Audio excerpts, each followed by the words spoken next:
What?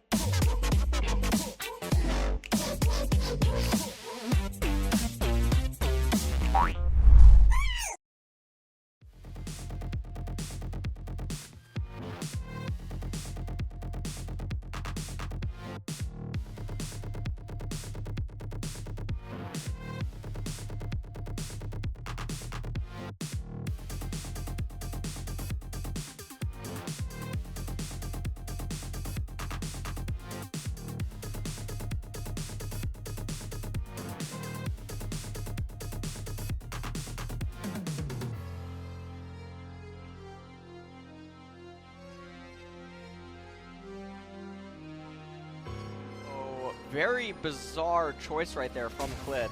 Maybe thinking that he was on a ward? Well, now he can chunk him and has the help of his good friend Blue Buff. Bono in so much trouble. The smite goes down. It's taken by Clid though. And over the wall he goes. Not enough to get the repel. Further forward. I'll trade some summoner spells. And let's have a look at this one again. Watch the sadness. He comes right over with the blasting cone and directly into the brush.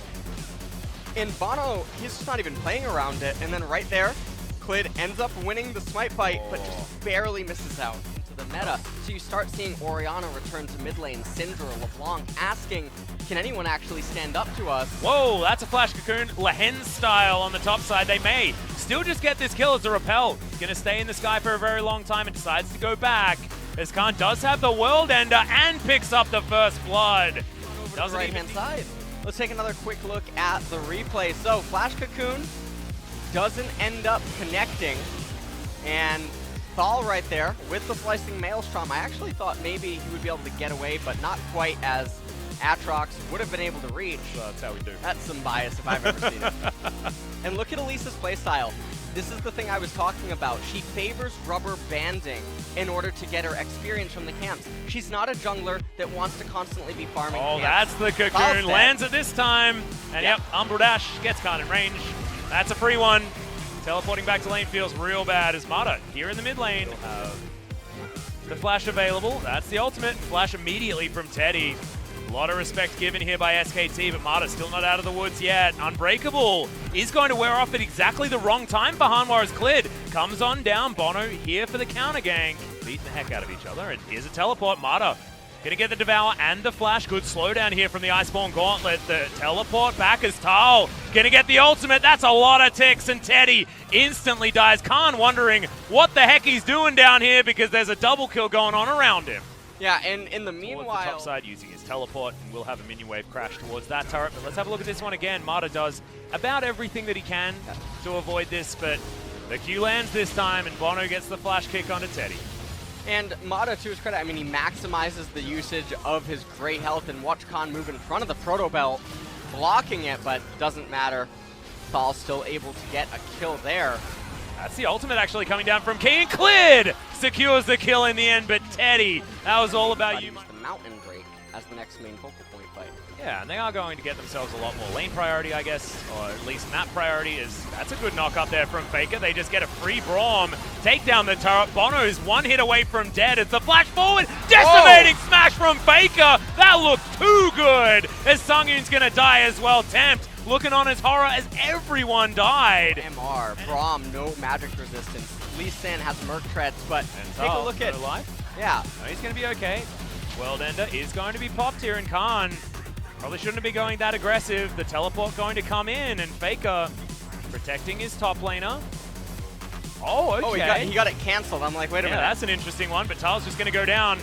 Cancelled. And now the mid tier 2 turret surely going to fall here. All right, there's the train. Unbreakable. Not going to be enough to get rid of that damage as Sungyun has to get the hell out of there with his ultimate. True Shot Barrage picks off the Kai'Sa.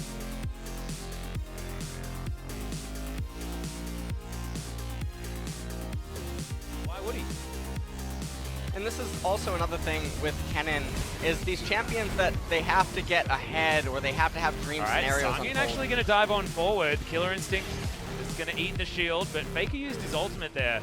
Looked like it was in a weird direction, but nothing's going to come of it. As there's the flash in. Thal wants to find it, but Teddy in the right position. True Shot Barrage means that Thal just does absolutely no damage and dies basically instantly.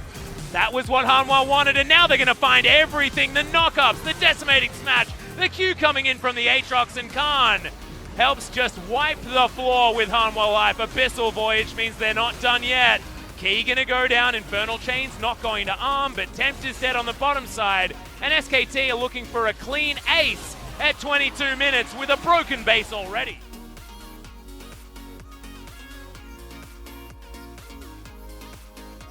There's no more Nexus turrets remaining. Yeah, and so the mid inhibitor is now a legitimate, very scary threat. We're taking a look at the team fight, just like we talked about. Exhaust goes down instantly on this champion that has to dive the backline.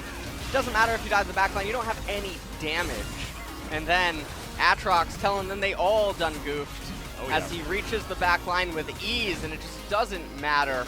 It was slim pickings for the SK Telecom all-you-can-eat buffet.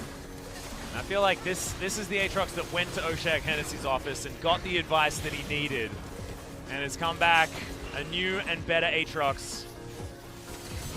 Well, he is definitely... Faker's just going to try it again without his ultimate this time, as Hanwha Life are in a position to actually get punished by this. Good Unbreakable denies the True Shot barrage, but there's just too much money on SKT. Tempt has to just see his death, gets knocked up and smacked down by SKT.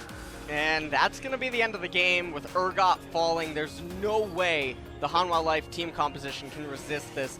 Down 15,000 gold in an Inferno. Yeah, 15,000 gold, but also there's no Nexus turrets here either. Oh, that knock up onto Sungin was disgusting as Bono takes half of his health bar just from incidental damage.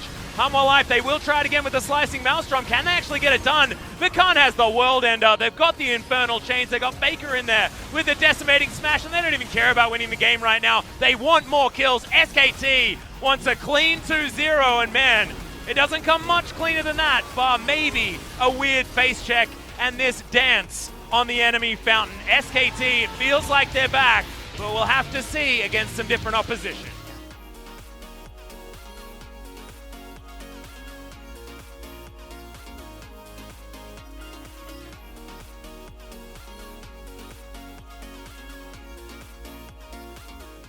Series very, very decisive and one-sided. Yeah. Whereas the SK Telecom versus Hanwha Life games tonight, and Faker on the Scion actually did quite a considerable amount of work, and it's such an interesting dynamic. He's playing these tanks and these engagey champions because he actually has teammates this year. So he does. And also, we saw like those plays with like the Faker of old, that flash decimating smash right on the edge, getting the knock up that allowed them to snowball through the mid lane so much more effectively. This felt like a Faker on, you know, years gone.